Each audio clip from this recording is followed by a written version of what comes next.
Freight Efficiency with NACFE's Mike Roche and Friends. Here in episode 95, we have joining us Yunsu Park. He's been a 20-year friend of mine, and he's NACFE's Director of Engineering, where we talk about his career at Navistar and Propel, the importance of tackling challenging and new things, using the example of the dashboard for Run on Less.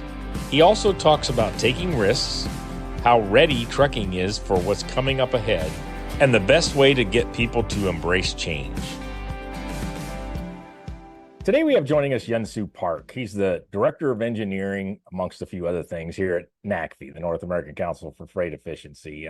Real excited to have you on today, Yunsu. We're gonna plow a lot of ground here, I think. Yeah, absolutely, Mike. Thanks for having me. I'm excited to do this. Yeah, so we've been longtime friends, and let's start with how we met and became friends. Do you remember not only the time frame but maybe the exact moment? Well, so it's funny you asked about the exact moment, and I don't know, you probably won't remember this, but I think I remember the first time, at least when you made an impression. It may not have been the first time I met you, but I was very new to Navistar. I was new to the industry. You got me a little nervous here, Yunsu. No, it's all good. So I was new to the industry. I'm a mechanical engineer by training. I love cars, have all my life, but I really knew nothing about trucks. And you know how it is when you start a new job and in a new place, you're kind of overwhelmed. You meet a lot of people and all this kind of stuff, and you really don't know anything about anything. And the first time I remember actually meeting you was we were at an NGV review in Fort Wayne. So this was the whole, world headquarters business unit people that, how we called ourselves back then, for severe service back in, 98 probably. And that's probably right. That's probably right. And I think you were I don't know if you were the program manager or the product manager already at that point for severe service, probably. And you basically led this huge review of NGV. And it was a big room and, lots of people in there. And, typical headquarters types were throwing all sorts of weird curveball questions at you. And you just handled it smoothly and you kept everyone on task and you managed to control the crowd. And at that time, you wouldn't have noticed me. I was one of 20 people. I kept my mouth shut because like I said, I knew nothing about anything. And but I remember thinking, man, this guy really kind of knows how to kind of manage people. So oh wow, that's my first recollection. Oh, I thank you for that. I mean, I do remember that meeting. It was big, and at the time, Navistar, International Trucks, we were going through a lot of complexity reduction. So the theory, and I believed it to an extent, was that we too many options, way too many combinations of options, and on and on. So here we were trying to bring a vocational truck, which requires, order of magnitude or more complexity than a simple medium duty box truck or heavy duty day cab tractor. And I do recall having to fight for everything. And that was probably a part of that review, if I'm honest with you.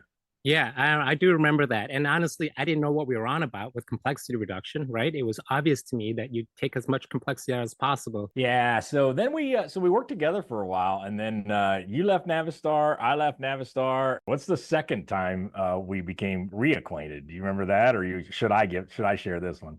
I was at a startup called Propel, incenting drivers to drive more fuel efficiently. And I guess there was at one point or another in that job, I remember talking to you because I think you happened to be doing a report or maybe looking into whether incentives make sense or something like that. But I left that job literally on a Thursday, and the following Monday or Tuesday, I heard from you asking me if I could, do some work for NACFE. So yeah, it happened within days.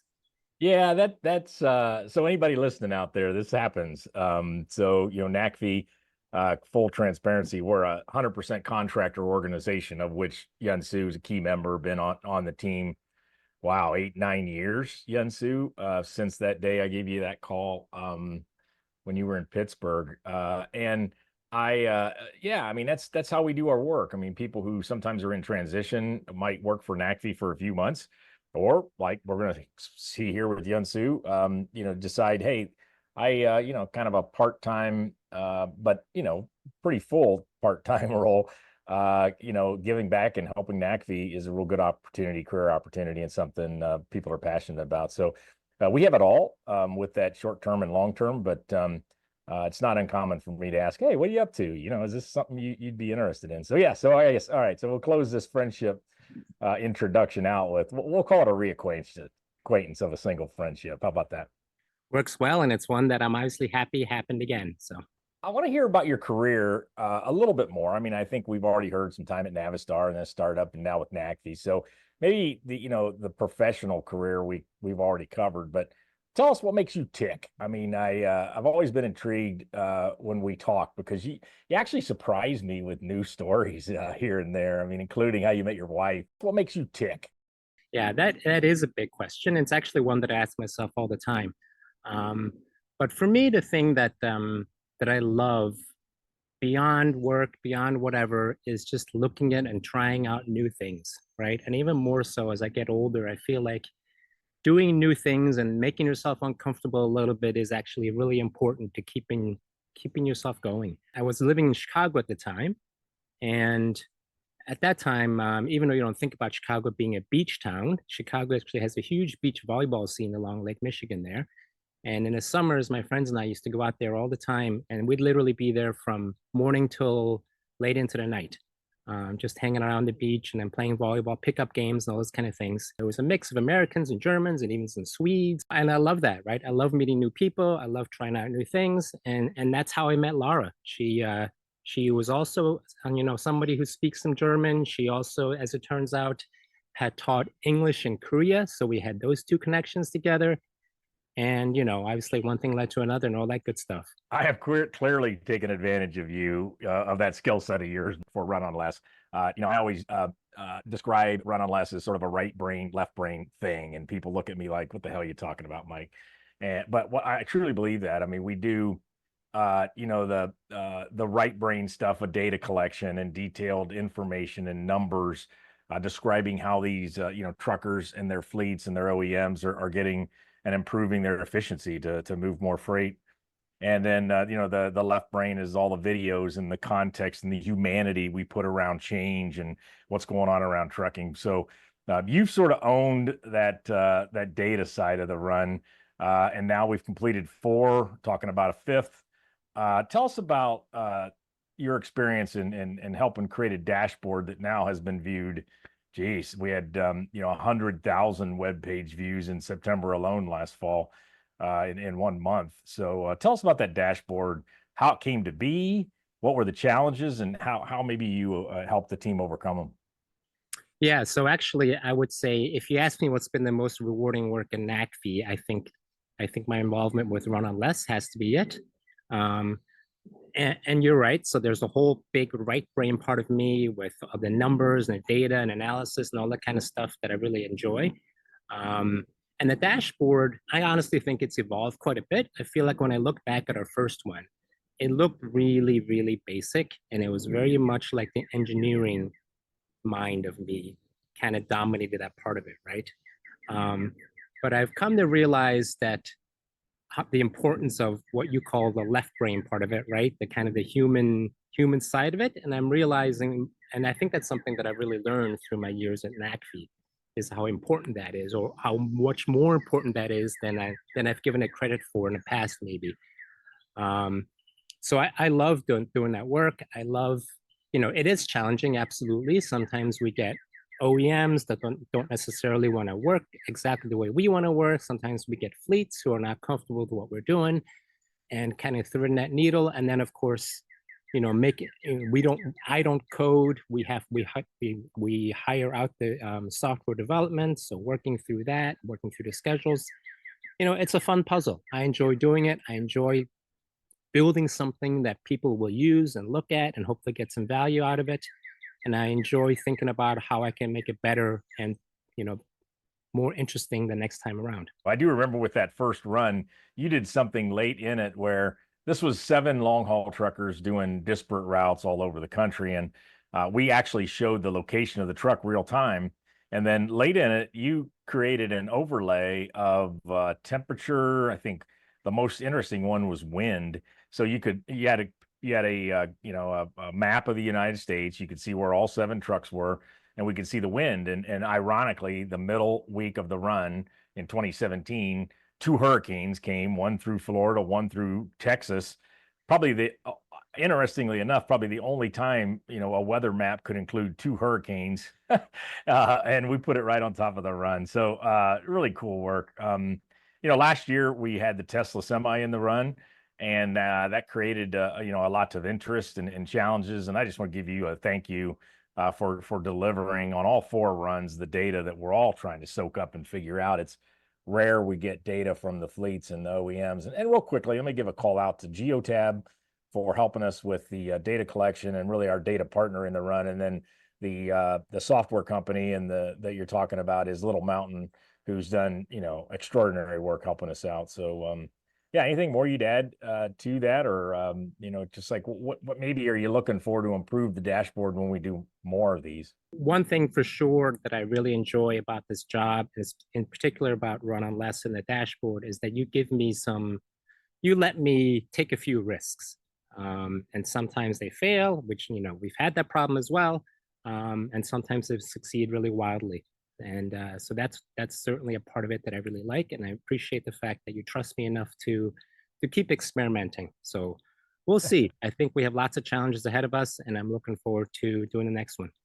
Yeah, I heard Yunsu and I talked last week about an idea for a run on us in 2025, and I was sharing kind of what I thought the dashboard might look like, and I heard through the Teams or Zoom lines a pretty big gulp from Yunsu about how we might pull off the next dashboard, but we'll let you all know about that in due time. How does it feel this industry feel for you right now? And let me preface it a bit. People are calling it a transformation and, technology overload, and, between regulations and sustainability and cost, this is coming maybe too fast. And we're going to bring trucking to our knees. We've said that before as an industry, and I'm not sure we've persevered through things. How would you describe the industry that you've been part of for the last 30 years? And how ready are we for what we've got in front of us with electricity and hydrogen and autonomy and connectivity and all of that? Pretty big question there, I guess. But what's your first thoughts, and then what else do you think about? Yeah, so let me start by commenting on the fact that, when I started in this industry, trucking was really this kind of sleepy backwater of business, right? Nobody paid any attention to it. And, it was kind of this low tech, low innovation, at least in the people's, in outsiders' people's minds, I think.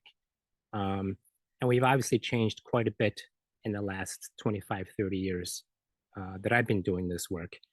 This transition, of course, is hard. And in a small way, actually, it's playing out, and even in our household right now on a different scale. We're actually in the process of looking for another car. And quite honestly, I was willing to jump in. I was like, okay, let's go EV. I'm all in. And my wife, who probably will be driving this EV quite often, and will often be probably taking weekend trips to one of our kids' hockey tournaments, she had all sorts of questions about, but how will this work in the winter? And can I charge it when I'm somewhere, in Philadelphia? Does every hockey rink have an EV charging station, or does every hotel we'll be staying at have an EV charging station? And my answer was, I don't know, probably not, but I think we can figure it out. We can make it work. She doesn't quite see it that way. So we're probably not going to get an EV because of that. And so these are all rational reasons. She wants to do it just as much as I do, but she has legitimate concerns, right? And I think, if anything, trucking is very, very rational. There's a day, emotions may rule the day for a little bit, but in the end, trucking, I think one of the strengths of trucking is it's very pragmatic and very rational.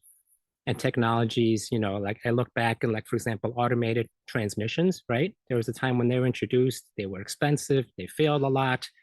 People didn't think they were manly enough for trucking. And those things changed so quickly once they realized that these are better, they're more, their reliability improved massively, they're more fuel efficient, it's easier to get drivers into them.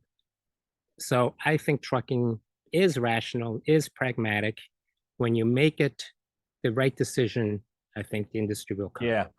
Yeah. The way I think about this, it's a great point. I mean, trucking gets us the stuff we need, right? Food, clothing, these important necessities. And I put, moving freight right there with like police and fire safety, education, these things that are like paramount to not just a healthy economy, but survival.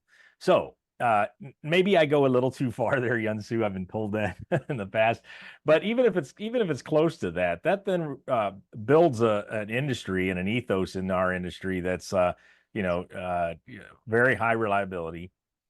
Costs need to be extremely criticized and dealt with and looked at in total cost of ownership, just not in upfront costs or in operating costs, et cetera. And so that gives us this like